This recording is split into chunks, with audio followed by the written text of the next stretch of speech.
저희들이 그 그림 1:1 전도 양육을 통해서 전도란 주제로 올해 계속해서 말씀을 함께 나누었습니다. 특별히 올해 이제 마무리하면서 전도란 말씀으로 계속 성경을 제가 묵상하고 있고, 또 그 말씀을 통해서 한 생명을 구원하는 거룩한 일이 교회의 본질적인 사명인데, 우리 교회는 어떤 자리에 서 있는지를 살피면서 또 우리가 어디로 나가야 될지를 돌아보면서 이 주제로 말씀을 전하고 있습니다. 갈라디아 1장 17절 말씀 보면은 다른 복음은 없다. 그러니까 결국은 예수 그리스도 외에는 이 땅에 어떤 복음도 없다는 사실입니다. 주께서 우리에게 친히 생명을 주시고 우리의 삶 전 영역, 이 땅의 모든 삶 영역에 단순히 우리가 구원받고 천국 가는 것으로 맞춰버린 것이 아니라 이 땅에 우리의 전 삶의 영역을 풍요롭게 하고 행복하게 한 것은 예수 그리스도의 복음밖에 없다. 이 이야기, 이 말씀입니다. 요한복음 3장, 요한 6장 32절 이하의 말씀 보면 예수님이 당신 자신 나는 생명의 떡이다. 나는 생명의 물이다. 그렇게 말씀하시죠. 나는 참떡이다. 나는 참 생명의 떡이다. 말씀하시는데요. 이 떡을 먹는 자는 다시 줄이지 아니하리라. 결코 줄이지 아니하리라. 이렇게 말씀을 하셨어요. 아담 이후에 모든 인류는 주림 속에 살아갈 수밖에 없어요.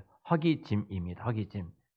이 허기짐의 인간의 마음을 어떤 학자는 이렇게 표현했어요. 우주의 블랙홀과 같다. 우주의 블랙홀은 우주의 모든 별들을 삼켜도 채워지지 않는 그런 블랙홀과 같다. 인간의 그 마음은 그리스도가 없다면 이 세상 어떤 것으로도 채워줄 수가 없는 것이 인간의 마음이다. 결국 아담 이후에 모든 인류는 주림 속에 살아갈 수밖에 없어요. 잠깐 그것을 채워 넣으면 행복할 것 같았는데 돌아서면 또 갈증을 내는 것이 우리 인생의 모습입니다. 그런데 예수님께서 말씀하셨어요. 나는 참 떡이다. 생명의 떡이다. 나를 믿는 자는 다시는 줄이지 아니하리라. 목마르지 아니하리라. 그러니까 결국은 이 갈증을, 인생의 갈증을 풀어주신 분은 예수 그리스도밖에 없는 줄을 믿습니다. 예수님 외에는 결코 우리 인생의 갈증을 풀어줄 수가 없어요. 여러분, 우리가 진솔하게 우리의 모습들을 돌아봐야 합니다. 나의 갈증, 나의 고민들을 무엇이 해결해 줄 것인가? 이 땅에 박사학위를 몇 개씩 갖고 있다 할지라도, 이 땅에 그가 어떤 집을 몇 채씩 갖고 있다 할지라도, 결국 아무리 세상에 화려한 모습으로 보일지라도 그리스도가 없이는 그런 허기진 인생을 살아갈 수밖에 없어요. 제가 지난주에 그 한국 유기농 주식회사 그 말씀을 전하러 예배를 인도하러 갔습니다. 예배 인도를 가는데 예배가 끝나면은 이제 회사 대표 장로님 나오셔서 이제 말씀을 하셔요. 말씀을 하시는데 한 300명 정도 모여서 예배를 드리는데요. 말씀하시는 그 모든 내용이 다 예수님이에요. 그러니까 거기에는 예수를 믿는 사람도 있고 믿지 않는 사람도 있어요. 거기에 나와서 이번에 25명이 특송을 하시더라고요. 25명이 나와서 그 회사의 한 부서예요. 특송을 하는데 오늘 예배에 대한 찬양을 하더라고요. 그런데 분명히 그 안에는 예수를 믿는 사람도 있고 믿지 않는 사람도 있었을 거예요. 어떤 회사의 단체니까. 근데 사부로 그 찬양을 부르는데 눈물이 나더라고요. 어떤 예수를 믿는 사람도 있을 것이고 예수를 믿지 않는 사람도 그 공동체 가운데 있을 텐데 이 찬양을 부를 때 주의 은혜가 저 심령 속에 흐르는 그 은혜를 보기를 원합니다. 예, 그렇게 기도하면서 그 찬양을 들었는데 정말 은혜를 많이 받았습니다.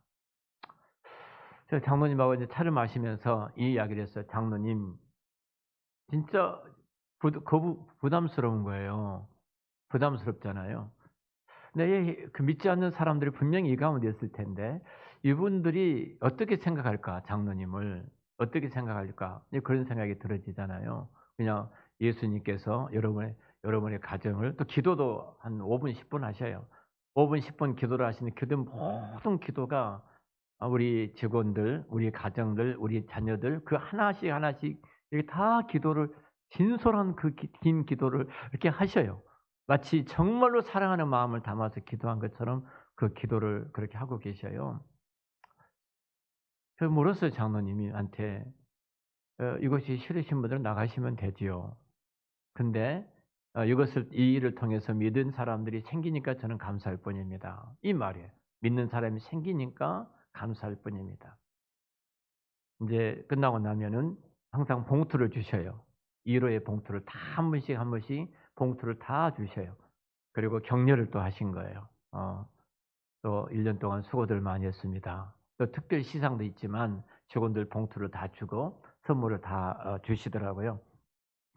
근데 중요한 것은 이분들에게 복음을 들을 수 있는, 이분들이 말씀을 들고 예배를 드릴 수 있는, 이분들이 모여서 찬양을 연습해서 찬양할 수 있는 이 교회 같은 이 영적인 분위기를 만들면서 이 장로님 꿈은 하나, 이들이 모두가 다 주께로 돌아왔으면 좋겠다. 내가 이 회사를 운영하는데 7개의 계열 회사였는데요. 모두가 다 주께로 돌아오는 것이 나의 인생의 꿈입니다. 이것이 꿈이에요. 꿈. 내가 회사를 운영하는 것도 뭐 액수는 말하지 않겠습니다. 교산 쪽에 어마어마한 땅들이 있었는데 다 이번에 수용됐잖아요. 그래서 저에게 이곳에다 건축하고 있는 목사님 기도해 주세요 그러더라고요. 제가 집사람하고 같이 그곳에 남양주 바로 이렇게 톨게이트 나가면 있더라고요. 어마어마하게 건물을 짓고 계시더라고요. 한동 한동 지면서 지금까지 장로님이 꿈꿨던 복음이 또 이곳에서 흘러갔으면 좋겠습니다. 자, 우리가 큰 회사를 하든 작은 회사는 분명한 우리 목적이 있잖아요. 한 생명이 한 영혼이 주께로 돌아. 내가 회사를 다니고 직장을 다닐지라도 내가 직장에 있는 그곳을 통해서 어떤 사람이 예수를 만나 그가 구원을 받는 것이 받게 된다면 그 직장은 이 땅에 가장 위대한 하나님의 일들을 좀 행하고 계시거든요. 하고 계신 거예요. 여러분 보십시오. 이 세상에는 다 갈증 가운데 살아갑니다. 하나님께서 그 갈증 속에 살아가는 이들에게, 이 영혼들에게 복음을 전하려고 교회를 세워주시고, 복음을 전하라고 저와 여러분을 이 땅에 두시고, 직장을 두시고, 회사를 두시고, 가정을 두셨습니다. 우리의 사명이 이겁니다. 마지막까지 예수의 복음을 전하는 것이 우리들의 사명이에요. 자, 그러면 우리가 하나님께서 이 명령이, 전도하는 것이 우리들의 명령인데요. 자, 우리 교인들이 이제 전도하라 하면 늘 부담이 되잖아요. 부담이 되어집니다. 근데 하나님 명령이니까 우리가 어떻게 이 직무를 감당할 수 있겠는가? 어떻게 감당할 것인가? 자, 여러분 아주 쉽습니다. 이렇게 비유를 드리면 좋을 거예요. 제 손자가 이제 미국에 있는데요. 시카고에 3살 다니고 있는데 이제 그 자매를 만나서 1월 4일 날 결혼식을 해요. 한국에 들어와서 장로님 딸이고 내 그 조카들도 다 예수를 믿는데 장로님 딸이더라고요. 그래서 할아버지가 주례를 해 주시기 바랍니다. 이렇게 연락이 와서 이제 주례를 제가 이제 준비를 하고 있습니다. 주례를 준비하는데 얘가 그냥 카톡을 주고 받습니다. 주례를 준비하니까 성경 공부를 언제 해야 되고 공부할 내용은 이런 내용이다. 쭉 지금 이렇게 커뮤니케이션을 지금 하고 있어요. 너는 이 땅에 이번에 바로 얼마 전에 자기 그 고모 아들이 딸이 결혼을 했습니다. 고모 딸은 그걸 해요. 이제 북쟁이입니다. 북쟁이. 소위 말하는 우리 북쟁이, 우리나라 유명한 북을 치는 북쟁이에요. 북쟁이들이 다 나와서 이제 또 그렇게 하고 하잖아요. 이렇게 뭐 하여튼 뭐 이벤트를 대단하게 하더라고요. 대단하게 이벤트를 하는데 거기에 예수님이 계신가? 제가 앉아서 늘 그 마음이 막 들어진 거예요. 여기 예수님이 계신가? 그 집이 유일하게 지금 왔다 갔다 한 집이거든요. 우리 집안에서 왔다 갔다 하는 집안이에요. 진짜 예수님이 계시는가? 예수님이 없다면 이 시간이 북쟁이로서 진짜 흥겹게 결혼식을 한다 할지라도 결혼식 끝난 이후에 전쟁이 또 이루어질 텐데 행복이 있을까? 이 시간에는 진짜 그런 거 아닙니까? 창도하고 막 그러지 않습니까? 내가 하나예요. 우리가 예수 믿는 것은 예수님과 결혼한 겁니다. 그러죠? 결혼한 거예요. 예수님이 신랑이시고 우리는 신부입니다. 믿습니까? 에이, 여기 그렇게 감격이 없어요. 예수님이 예수님이 신랑이시라고 해도 그렇게 감흥이 없어요. 아니 예수님이 신랑이시다니까요. 음. 예수님이 신랑이신데 자 일반적으로 사람이 애정을 갖고 결혼합니다. 결혼 생활은 자 애정을 가지고 하는데 그 애정은 반드시 애정만 가지고 결혼은 유지될 수가 없습니다. 이 애정을 가지고 우리가 결혼하지만 결혼에는 반드시 책임과 의무가 있는 것입니다. 내가 주님과 결혼하게 되어지면 주님이 나를 책임을 지시는 거예요. 믿습니까?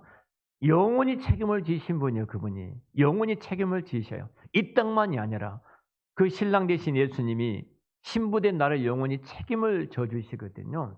나를 죽기까지 사랑하셔서 나와 함께 십자가에 죽으시고 부활하시고 나로 하여금 예수를 믿어 신랑과 신부 관계로 삼아 주셨는데 이 관계는 죽기까지 사랑했던 그 사랑의 관계는 이 사랑의 관계가 계속해서 유지되기 위해서는 반드시 책임과 의무가 따라야 됩니다. 예수님 너 구원해서 이제 알아서 해 이러지 않습니다. 그분은 끝까지 우리에게 책임을 져주십니다. 신부된 우리들도 반드시 의무와 책임이 있는 겁니다. 만약 의무와 책임이 없다면 그 결혼은 불행한 겁니다. 아무 내가 애정을 갖고 결혼했지만 아내한테 당신이 알아서 살아. 난 나대로 살 테니까. 무슨 것이 결혼입니까? 지옥이지. 서로가 지옥이 아니겠습니까? 여러분 사랑이 없는 의무는요. 이렇게 사랑 없는 의무의 신앙은 여러분 그것은 또 비극입니다. 사랑이 없다고 생각해 보십시오. 그건 지옥이죠. 둘 다 똑같은 것입니다. 신앙이란 뭐냐면 여러분 신랑 되신 예수님과 결혼한 그 관계 속에서 내가 사랑도 의무도 같이 가는 것입니다. 주님이 그러셨던 것처럼 나를 죽기까지 사랑하고 내 인생을 책임지고 나와 함께 모든 것들을 동행하셨던 그 예수님은 동일하게 또 우리에게도 그 책임과 의무가 있는 것입니다.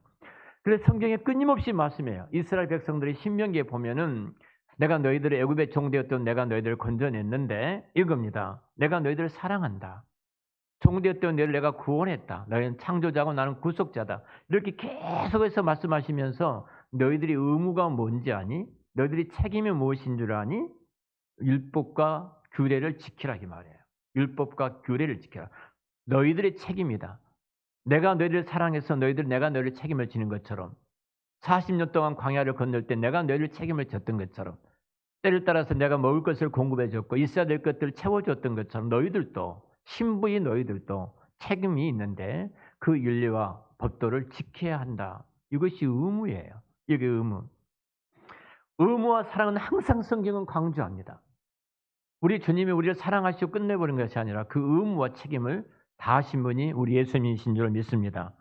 자, 내 안에 예수님의 사랑이 있는가? 내 안에 예수님의 사랑이 있는가? 이 질문입니다. 자, 그렇다면 내 안에 예수님이 사랑해서 신부인 내가 책임과 의무가 무엇인가 하는 부분입니다. 바로 이렇게 마음을 다하고 뜻을 다하고 성품을 다해 주 너희 하나님을 사랑하라. 이와 같이 내 이웃을 내 몸처럼 사랑하다. 이렇게 말씀하죠. 자, 남녀간에 뜨겁게 애정을 갖고 이제 결혼을 합니다. 자, 남녀가 사랑에 빠지면요 물불을 가리지 않죠. 이렇게 말하잖아요. 아무것도 보이지 않는다 그러잖아요. 아무것도 보인다. 이제 사랑하게 되면 보이는 것이 없다 이 말이에요. 아무것도 보이지 않는다.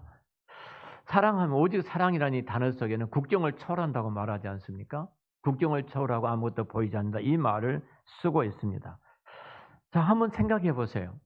내가 주님께서 내게 전도, 이 땅에서 교회에 맡겨주셨던 사명인데요. 이 교회가 주님을 사랑한다면, 교회에 대한 내가 우리 주님을 사랑한다면, 사랑하는 내가 어떤 의무와 책임이 있는가? 그 사랑을 받고 사랑하는 자리에 있는 우리들이 그 책임과 의무가 무엇인가 하는 부분입니다. 자, 만일 우리가 이것이 짐이 된다고 생각하면요, 주님의 사랑이 없다는 거예요. 사랑이 없다는 거예요. 우리가 잘 아는 우리 노예 목사님 딸이 덴마크로 유학을 가셨습니다.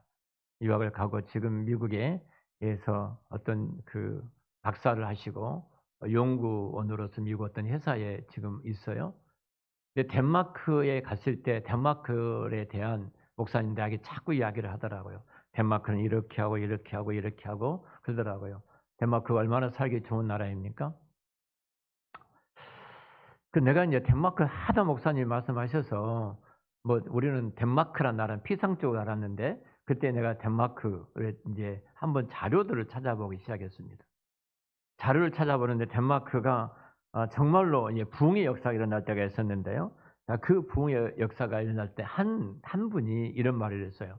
세 가지 그 나라에 대한 주제를 정해서 이 나라가 정말로 세계의 국왕이 되어지고 세계의 가장 아름다운 나라가 되기 위해서는 세 가지를 딱 정했는데 그 세 가지 가운데 하나가 하나님을 사랑하는 것 그랬어요.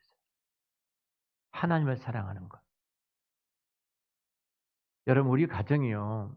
우리 가정이 여러 가지 가정에 다 있습니다. 근데 우리 가정이 하나님을 사랑하는 것 최고의 우선. 음. 음. 여러분 그 사랑 그것이 덴마크란 나라를 세웠어요. 깜짝 놀랐습니다. 이 터위에 덴마크란 나라가 세워졌구나. 여러분 우리도 마찬가지입니다. 정말 우리가 하나님을 사랑해야 됩니다. 하나님을 사랑하게 되어지면 하나님의 그 명령, 그 남녀가 사랑하게 되면 눈에 보이지 않잖아요. 아내를 그 여인을 위해서 연인을 위해서 해준 것 모든 것들이 기쁨이에요. 어떤 희생도 기쁨이에요. 어, 우리나라에 그 복음이 들어왔을 때 굉장히 많은 그 복음에 대한 역사의 자료가 많이 있습니다. 그때 우리 구 한말 고관 경무관으로 있었던 김정식이라는 이분이 굉장히 높은 벼슬을 갖고 계셨던 분인데요. 이분의 자료를 보니까 이분의 이런 내용이었습니다. 아이를 낳으면 다 죽어요. 근데 자기가 굉장히 그 구 한 마리 높은 벼슬과 직책을 갖고 있었는데 얘만 낳으면 다 죽으니까 죽었던 아이들이 10명이었어요. 저희 처갓집도 들어보니까 아이들이 낳으면 아프고 아이 낳으면 죽으니까 증조할머니 옛날에 증조할머니께서 누가 그랬어요. 얘가 살아나려면은 교회를 가야 된다. 예수를 믿어야 된다. 그 말 한마디에 그 상당히 먼 거리 있는 영산포 옥교회 선교사님이 계시는데 그 교회를 처음으로 발을 디뎠다고 말씀하시더라고요. 근데 그때부터서 애군이라는 것이 제거된 거예요. 예, 소위 말하면 안 믿는 사람들이 말하는 것이 사단이 역사하지 못한 그 보호막이 되어져 가지고 집사람도 죽게 됐는데 결국은 거적되게 덮어졌는데 그 선교사님 와서 기도해서 발가락이 기도하고 나서 거적대기를 열어보니까 발가락이 움직여요. 8개월 만에 태어났으니까요. 그래서 많이 아프죠 지금도. 발가락이 움직여서 살아났다고 그래요. 어머님이 그 말씀하시더라고요.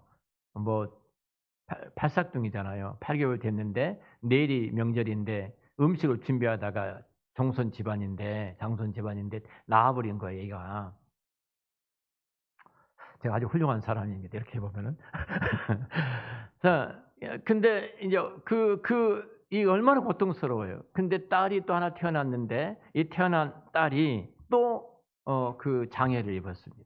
앞을 보지 못한 소경인 거예요.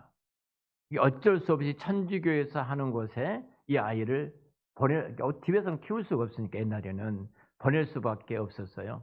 보내게 되어지고 그러니까 그 고통 가운데 이분이 그런 말씀을 하셨다고 그래요.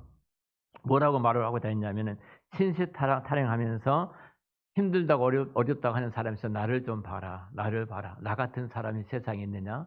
그 정도로 고통과 고난을 당하는 사람이 이 김정식이라는 경무관이었다고 합니다. 얼마나 공고한 사람입니까? 높은 벼슬도 있고 신분을 갖고 있는 집안이 있었지만 이런 고통을 받게 되는 거예요. 근데 그 이후에 또 이거 개혁파에 연루가 됐다고 해서 이제 감옥에 가게 되어집니다.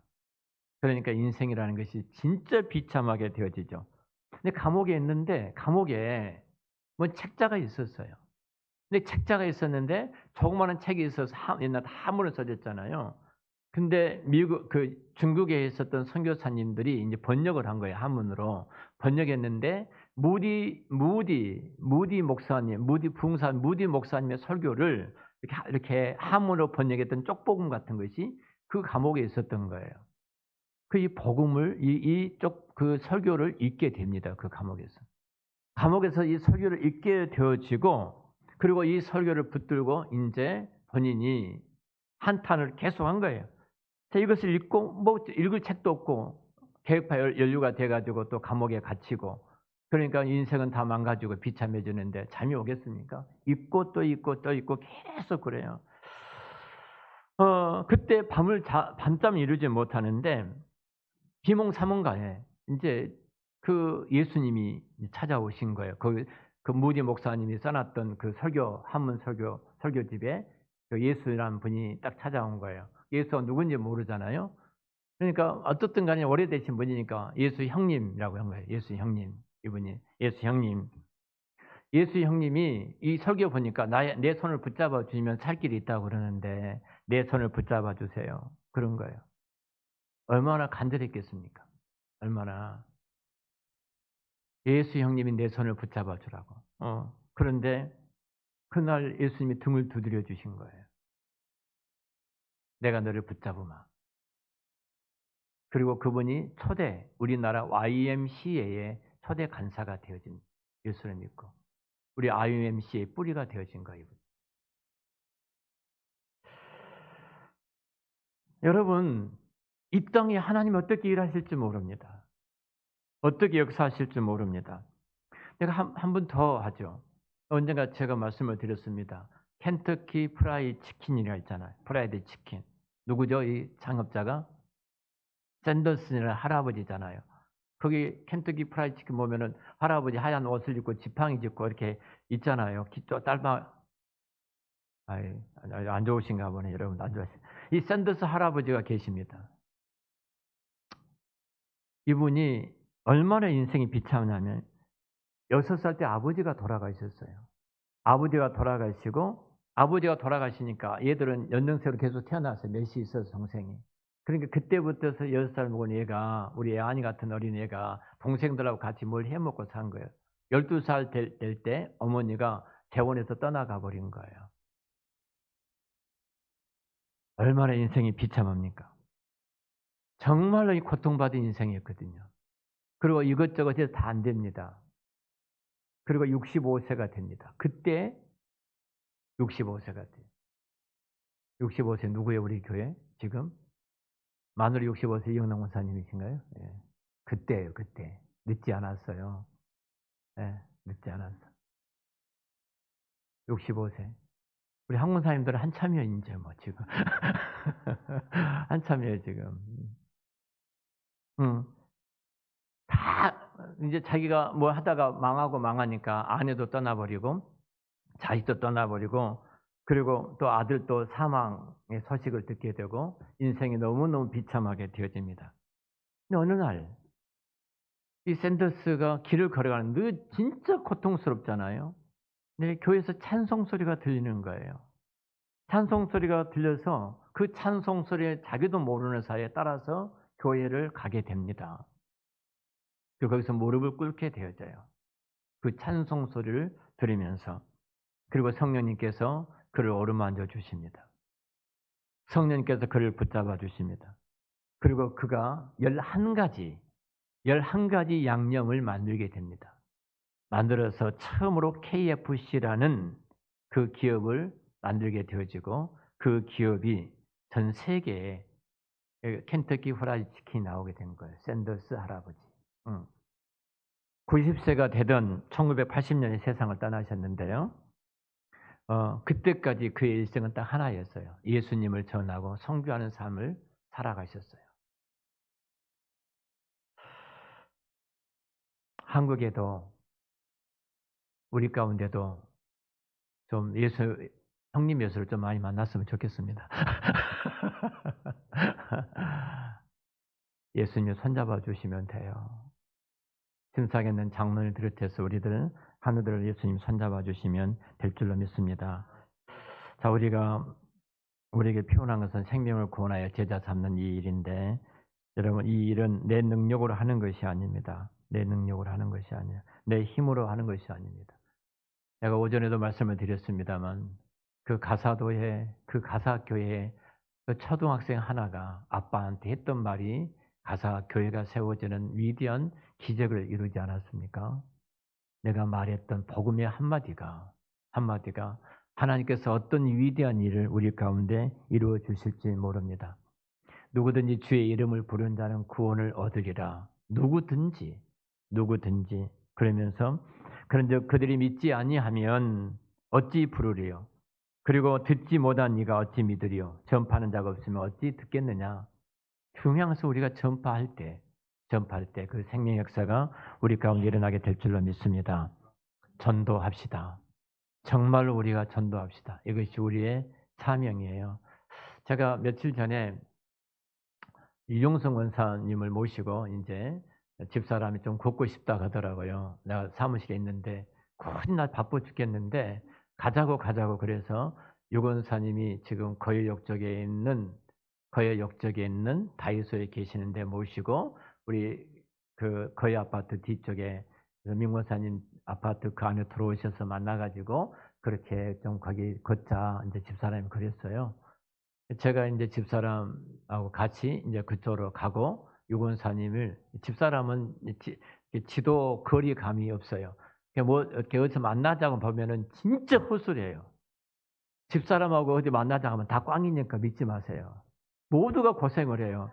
내가 옆에서 들어보니까 또 고생을 하게 이야기를 하고 있는 거예요. 하고 아니나 다를까 또 고생을 하게 된 겁니다.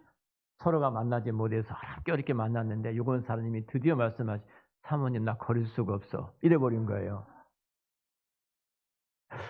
어쩔 수 없이 다시 유권사님을 집에 모시다 드렸어요. 모시다 드리고 집사람이 그래도 또 이제 가겠다는 거예요. 또 걷겠다고. 이영남 권사님 그 뒤에 거기 가서 또 걷자. 또 그러는 거예요. 나 바빠 죽겠는데. 어쩔 수 없이 그리 가는데 차가 댈 자리가 없는 거예요. 차를 댈 자리가 없어서 또 거기서 또 나왔어요.